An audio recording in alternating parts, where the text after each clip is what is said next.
आज हम BSc part second के सेकंड पेपर में यूवी स्पेक्ट्रोस्कोपी के अंतर्गत देखेंगे कि कौन कौन से ऐसे फैक्टर हैं जो ट्रांजिशन को प्रभावित करते हैं। पहला फैक्टर है polarity of the solvent, second factor है कॉन्जुगेशन। सॉल्वेंट की पोलैरिटी अगर बढ़ा दी जाती है तो उस केस में N2 पाई एंटी बॉन्डिंग ट्रांजिशन और N2 sigma anti bonding transition के लिए वेवलेंथ के मान में कमी हो जाती है, क्योंकि polar solvent non bonding electron के साथ हाइड्रोजन बॉन्ड का फॉर्मेशन कर लेता है और उस केस में नॉन बॉन्डिंग ऑर्बिट की एनर्जी जो है वो कम हो जाती है। तो N2 सिग्मा एंटी बॉन्डिंग या N2 पाई एंटी बॉन्डिंग ट्रांजिशन के लिए अधिक एनर्जी की आवश्यकता होगी, तो वेवलेंथ का मान जो है वो कम हो जाता है। इसी प्रकार से हम pi to pi anti bonding transition के लिए देखते हैं कि सॉल्वेंट की पोलैरिटी बढ़ने पर क्या प्रभाव होता है। तो पाई पाई ट्रांजिशन के लिए अगर मॉलिक्यूल पोलर है तो उस केस में वह पोलर सॉल्वेंट के साथ हाइड्रोजन बॉन्ड का फॉर्मेशन कर लेगा। उस केस में पाई एंटी बॉन्डिंग ऑर्बिट की एनर्जी जो है वो कम हो जाती है, या हम कह सकते हैं उस केस में पाई एंटी बॉन्डिंग ऑर्बिट जो है वो एक दूसरे के पास आ जाते हैं। तो ट्रांजिशन के लिए हमको कम एनर्जी की आवश्यकता होगी और वेवलेंथ का मान जो है वो बढ़ जाता है। तो N2 पाई एंटी बॉन्डिंग ट्रांजिशन के लिए और N2 sigma anti bonding transition के लिए अगर पोलैरिटी बढ़ा दी जाती है, सॉल्वेंट की पोलैरिटी बढ़ाने पर N2 सिग्मा एंटी बॉन्डिंग और N2 पाई एंटी बॉन्डिंग के लिए वेवलेंथ के मान में कमी हो जाती है। परंतु pi to pi anti bonding transition के लिए देखते हैं हम, तो उसमें लैम्डा मैक्सिमम के मान में वृद्धि हो जाती है। इसी प्रकार से नेक्स्ट कॉन्जुगेशन। किसी भी कंपाउंड कॉन्जुगेशन से मतलब होता है डबल बॉन्ड का डबल बॉन्ड के साथ कॉन्जुगेशन, डबल बॉन्ड का सिग्मा इलेक्ट्रॉन के साथ कॉन्जुगेशन, डबल बॉन्ड का लोन पेयर के साथ कॉन्जुगेशन। इस प्रकार से कॉन्जुगेशन अगर होते हैं किसी भी कंपाउंड में, तो उस केस में उनकी लैम्डा मैक्सिमम का मान जो है वो बढ़ जाता है। इसको एग्जांपल से देखते हैं हम। ओलिफिन्स, जिसका सिंपल एग्जांपल है आपका इथिन, के अंतर्गत देखते हैं हम, तो उसकी लैम्डा मैक्सिमम का मान जो है वो 165 के आसपास प्राप्त होता है। परंतु उसमें अगर किसी एक हाइड्रोजन एटम का सब्स्टिट्यूशन एल्किल ग्रुप द्वारा कर दिया जाता है तो एब्जॉर्प्शन बैंड हायर वेवलेंथ की ओर शिफ्ट हो जाता है, क्योंकि उस केस में ओलिफिन का डबल बॉन्ड एल्किल ग्रुप के सिग्मा इलेक्ट्रॉन के साथ कॉन्जुगेशन में है। तो उस केस में उसके लैम्डा मैक्सिमम के मान में वृद्धि हो जाती है, मीन्स बेथोक्रोमिक शिफ्टेज को पाया जाता है। पर एल्किल ग्रुप के लिए 3 से 5 nm की वृद्धि होती है। इसी में नेक्स्ट देखते हैं कि डबल बॉन्ड का डबल बॉन्ड के साथ कॉन्जुगेशन हो, मीन्स इथिन की एक यूनिट और जुड़ जाती है तो वो कहलाता है आपका 1,3 ब्यूटाडाइंस होता है। इसमें 2 डबल बॉन्ड कॉन्जुगेशन में होते हैं। कॉन्जुगेशन बढ़ गया, डबल बॉन्ड कॉन्जुगेशन में है, तो उस केस में उसका मान जो है 165 से बढ़ कर के 217 nm प्राप्त हो जाता है। इसी प्रकार से डबल बॉन्ड के साथ लोन पेयर कॉन्जुगेशन में हो, लोन पेयर में हो सकता है आपका नाइट्रोजन हो सकता है, ऑक्सीजन हो सकता है। ये कंपाउंड जिसमें एग्जांपल ले सकते हैं हम CH2 double bond CH single bond OCH3, CH2 double bond CH and CH3 whole twice अगर देखते हैं, तो क्योंकि यहाँ पे हेटेरो एटम के लोन पेयर इस डबल बॉन्ड के साथ कॉन्जुगेशन में हैं, तो इस अवस्था में उनकी लैम्डा मैक्सिमम के मान में वृद्धि हो जाती है, जो कि हम देखते हैं 165 से बढ़ कर के वो 190 और 230 तक चले जाती है लैम्डा मैक्सिमम का मान जो है वह।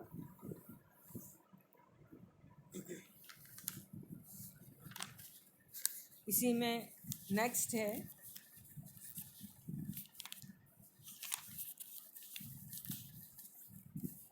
जैसा कि हमने देखा कि पोलैरिटी या कॉन्जुगेशन की वजह से लैम्डा मैक्सिमम के मान में परिवर्तन होता है।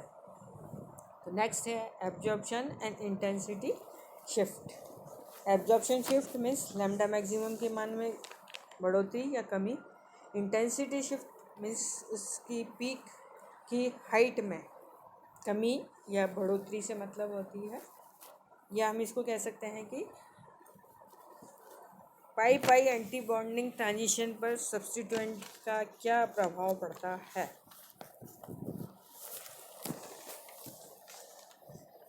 एब्जॉर्प्शन शिफ्ट के अंतर्गत दो शिफ्ट आते हैं, बैथोक्रोमिक शिफ्ट और हिप्सोक्रोमिक शिफ्ट। इंटेंसिटी शिफ्ट के अंतर्गत आते हैं हाइपरक्रोमिक शिफ्ट और हाइपोक्रोमिक शिफ्ट, जिसको हम एक एक करके देखते हैं।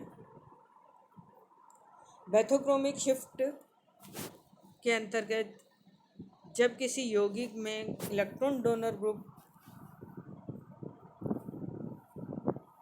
जैसे OH, CH3, NH2 आदि प्रतिस्थापित हो तो एब्जॉर्प्शन बैंड के लिए लैम्डा मैक्सिमम हायर वेवलेंथ की ओर शिफ्ट हो जाता है।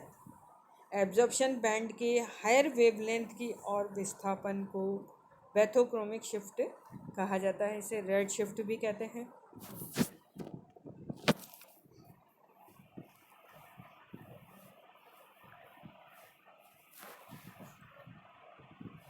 एग्जाम्पल लेते हैं हम बेंजीन और टोलुइन, जिसके लिए लैम्डा मैक्सिमम का मान क्रमशः 255 एवं 261 है। क्योंकि बेंजीन में एक इलेक्ट्रॉन डोनर ग्रुप जुड़ गया है तो उस केस में लैम्डा मैक्सिमम के मान में वृद्धि हो गई है।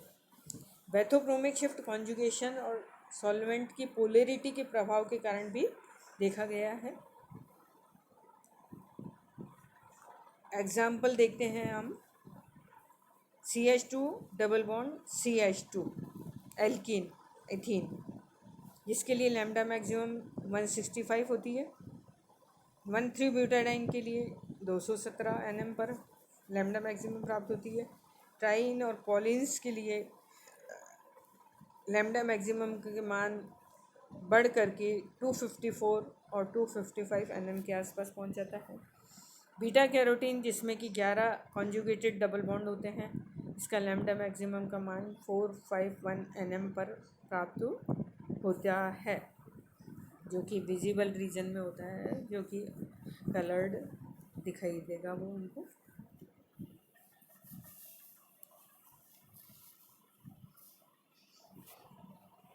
सॉल्वेंट की पोलैरिटी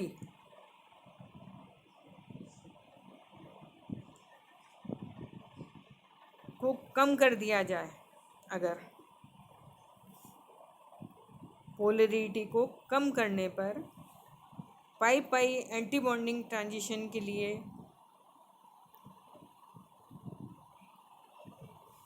लैम्डा मैक्सिमम जो है वह हायर वेवलेंथ की तरफ शिफ्ट हो जाती है, जबकि N2 पाई ट्रांजिशन के लिए सॉल्वेंट की पोलैरिटी को डिक्रीज करने पर लैम्डा मैक्सिमम के मान में वृद्धि होती है। Next, hypsochromic shift. यदि किसी यौगिक में एक इलेक्ट्रॉन अट्रैक्टिंग ग्रुप जैसे एसिटॉक्सी, नाइट्रो कार्बोनिल, एसिडिक ग्रुप आदि प्रतिस्थापित कर दिए जाते हैं तो लैम्डा मैक्सिमम कम तरंग दैर्ध्य की ओर शिफ्ट हो जाता है। एब्जॉर्प्शन बैंड के निम्न वेवलेंथ की और विस्थापन को हिप्सोक्रोमिक शिफ्ट कहा जाता है, जिसे ब्लू शिफ्ट भी कहते हैं। Blue shift results from hydrogen bonding. Hypsochromic shift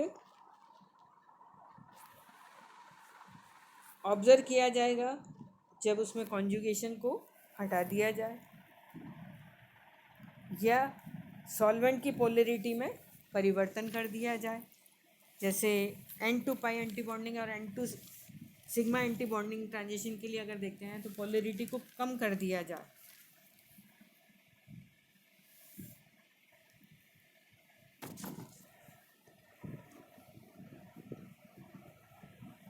बढ़ा दिया जाए तो उस केस में उसके लैम्डा मैक्सिमम के मान में कमी हो जाती है।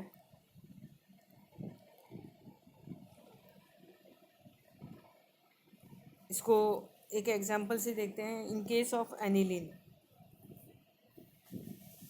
एब्जॉर्प्शन मैक्सिमा प्राप्त होती है हमको 280 nm पर because of lone pair of electron on nitrogen atom, जो कि बेंजीन रिंग के साथ कॉन्जुगेशन में होता है।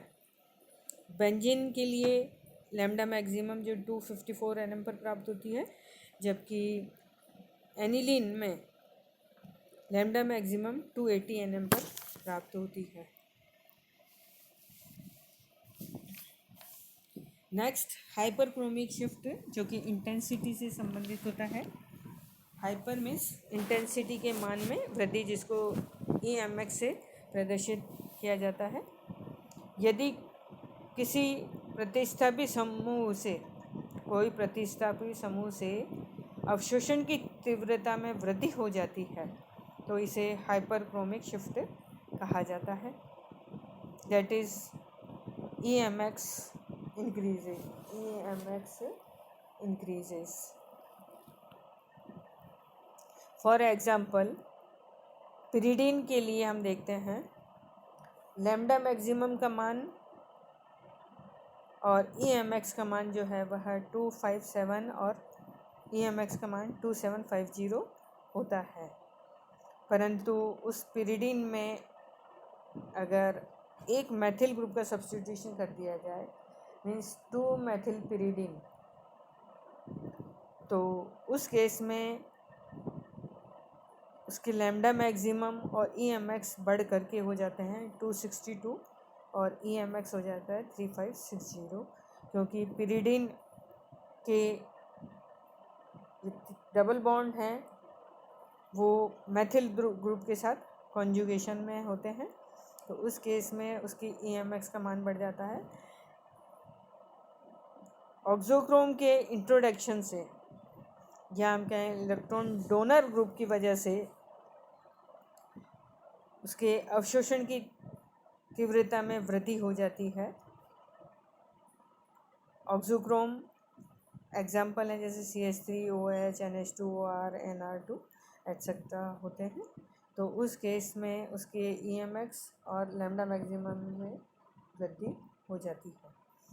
Last hypochromic effect means intensity में कमी होना, EMX में कमी होना।